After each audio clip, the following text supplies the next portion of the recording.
আসসালামু আলাইকুম বন্ধুরা, কেমন আছেন সবাই আপনারা? এইটা হলো পাঙ্গাস মাছ। পাঙ্গাস মাছ সবাই খায় না, আমি পাঙ্গাস মাছ খাই। সব টাইমেই খাই না, কখনো কখনো খাই। এটা হলো 18 কেজি আসছিল এই পাঙ্গাস মাছটা। ব্রহ্মপুত্রের পাঙ্গাস বলে, যার জন্য আমার জন্য 1 কেজি আনা হয়েছে। পাঙ্গাস মাছ আমি খাই।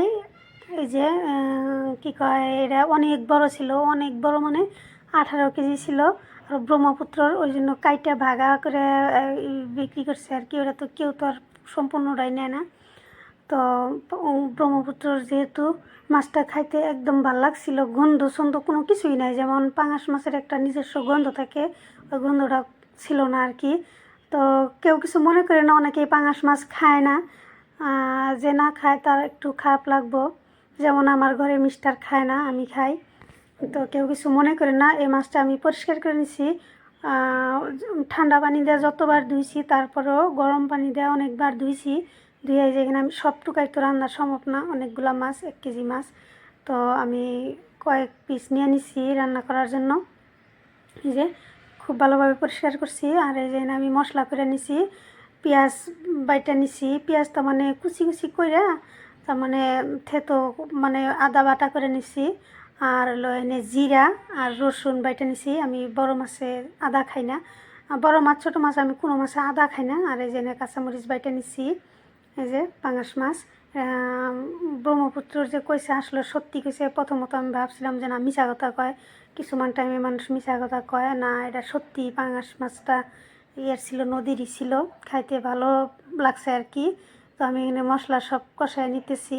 মশলা এনে সব মশলা দিয়ে দিছি, পেঁয়াজ, আদা, রসুন, জিরা, তারপর হলো মরিচ, ধনিয়া, হলুদ সব দিয়ে দিছি। আদা দিনে আমি আদা খাই না, মাছে আদা খাই না। সব টাইমে আমি মাছে আদা খাই না, আমার মাছে আদা আমার ভালো লাগে না আর কি। কেউ কেউ খায়, আবার কেউ কেউ খায় না, আমি খাই না। তো মশলা কষানো আমার হয়ে গেছে, আমি যেন মাছ দিয়ে দিলাম। তো বন্ধুরা, কে কোন জায়গা থেকে দেখতেছেন আমার ভিডিওটা, যদি ভালো লাগে please like comment share follow করে দিবেন। আর যারা ইউটিউব থেকে দেখতেছেন তারা লাইক কমেন্ট শেয়ার সাবস্ক্রাইব করে দিবেন। এলো আমি কি কয়, এটা দুপুরবেলা রান্না বান্না করতেছি। মাছটা আমি কষিয়ে নিতেছি ভালোভাবে, লাহে লাহে লাড়ে দিতেছি। জোরে জোরে লাড়লে আবার ভাঙিয়া যাব। জোরে বলতে তার মানে মানে একদম আলতোভাবে লাড়ে দিতেছি।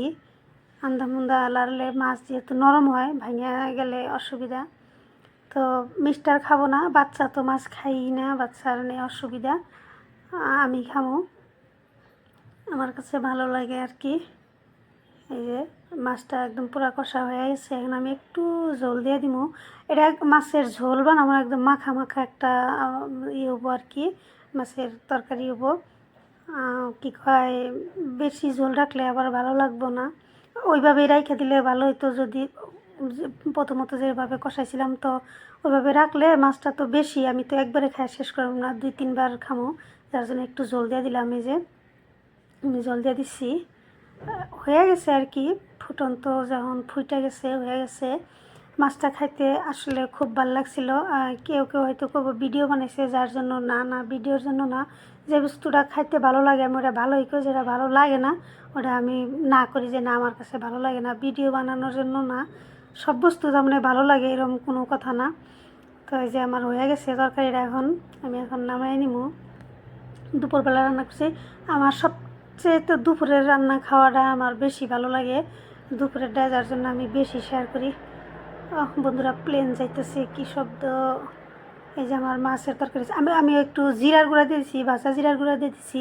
আমি জিরার গুঁড়া দিলে আমি ধনিয়া পাতা দিই না আর কি। ধনিয়া পাতা দিলে আমার কাছে মনে হয় যে জিরার গুঁড়া দেওয়ার দরকার নেই, জিরার গুঁড়া দিলে ধনিয়ার গুঁড়া দেওয়ার দরকার নেই। আর এদিকে যে আমি এখানে লাউ বানাইছি, লাউ দেওয়া মাছ দিয়ে বানাইছি। বাকিরা সবাই লাউ দেওয়া মাছ দেওয়া খাবো। আর হলো আমি গড়াই মাছ ভর্তা করছি, ওটা আমি দেওয়ানো ভুলে গেছি আর কি। এই যে দুপুরবেলা ধনিয়া পাতা দেওয়া মাছ লাউ বানাইছি। লাউটা ভালো ছিল, গলছে। দোকানি কইছে যদি না গলে পয়সা নিব না। তো যাকগা, ভালোই হয়েছে, কষ্ট করে বানাইছি, গলছে, খাইতে ভালোই লাগছে। আর এই যে আমার মাছ। তো বন্ধুরা, কে কোন জায়গা থেকে দেখতেছেন কমেন্ট করেন।